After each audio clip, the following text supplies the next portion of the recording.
with all you need to know. More police will be patrolling South Knox Middle and High School this morning. That's after 2 kids were arrested in connection to a threat on social media. The Knox County Sheriff's Office says it happened around 8:15 last night. That's when they received word about a threatening post on Instagram. Police say the threat was made towards South Knox Middle and High School. Police arrested 2 boys around 9:45 last night. They were taken to the Southwest Indiana Regional Youth Village. Police say the threat is no longer considered credible, but extra patrols will continue until further notice. Police say a woman died after her car caught fire in an accident in Greene County. It happened on Corwin Road on Thursday. Police say Elizabeth Ann Spears drove off the shoulder and got stuck, and that's when the exhaust system ignited some foliage underneath and started the fire. Spears died because of that fire. Police are looking for a driver after a person was hit by a car in Jasonville, Indiana. It happened on Main and Horace Streets. Police say the driver left the scene. They say the vehicle may have been a Ford Ranger, possibly gray in color. Anyone with information about this is asked to call Crime Stoppers at 812-847-5463. And after police served a warrant at the Statesman Inn on Sunday, we're finding out who it was for. Police say Justin Wells had warrants out of Clay and Vigo counties. He was arrested. His arrest is separate from another incident that happened at the motel. Earlier that day, there were reports of an armed robbery. Police say an arrest has not been made in that investigation. Sullivan County leaders say they are in the fact-finding phase of a new jail project. That's after county commissioners heard from the second of 3 architecture firms at a meeting last night. County leaders are trying to figure out if a new jail expansion or a new jail is the best option. They also need to find out how to pay for such a project. Sullivan County Sheriff Clark Cottom says he's visiting other jails as well. Overcrowding in Washington community schools is making leaders considering building a new junior high school facility.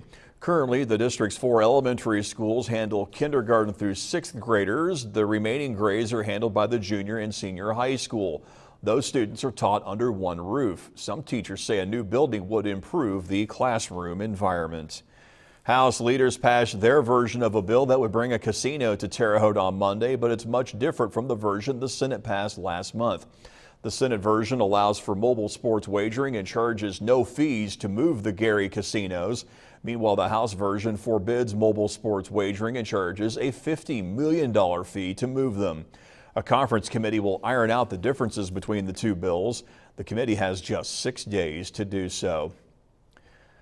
The focus is on recovery after a fire destroyed part of the Notre Dame Cathedral in Paris, France. Now, this is what things look like now after the fire last night.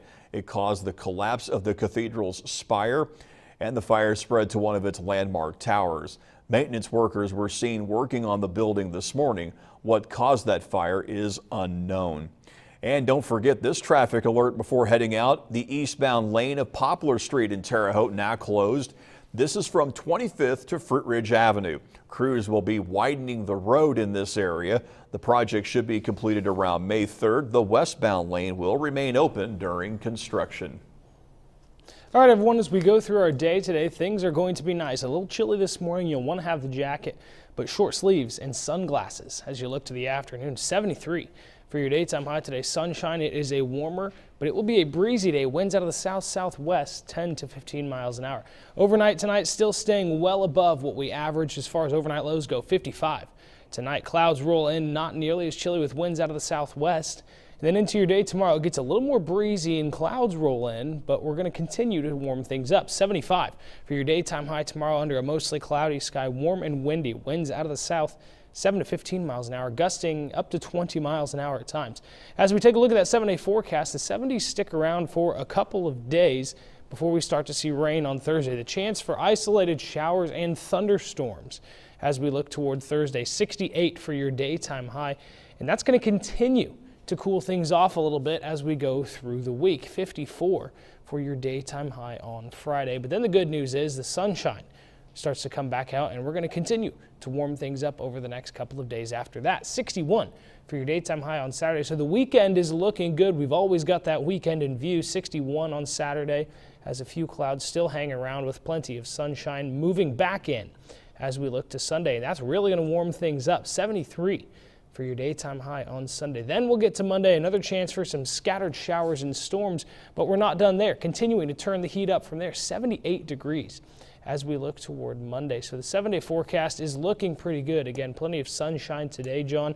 You probably needed that jacket as you went in this morning. I did too. Yes. I know. So, but this afternoon, yes, things are going to look very nice. I know that you've got a sunroof on your car. I do, yes. So you're going to probably have the sunroof open Sunroof open day. Those are always the best days. It's going to be a day like that. Again, a little bit breezy, but not too bad for us here in the valley. Again, 73, plenty of sunshine for your day today. And tomorrow's still going to look pretty good. A few clouds will start to roll in, but we're still going to be dry tomorrow, and things are still going to be in the 70s. So it's looking good right now. A little back and forth, but for this time of year, nice forecast. Yeah, and you know, that's about what we normally should see for this time of year, back and forth weather. A lot of that during the springtime here in the Wabash Valley. So we'll take it. You know, temperatures in the 70s and getting closer to the 80s next week. Look out. So we're looking for it. It's going to be nice. Sounds good to me. Thank you, Chris, and thank you for joining us for News 10 this morning. Be sure to join us for News 10 at midday. But right now, CBS This Morning comes at you. It starts at the top of the hour. We hope you have a terrific Tuesday. We'll see you back here at 7:20 for more news and weather.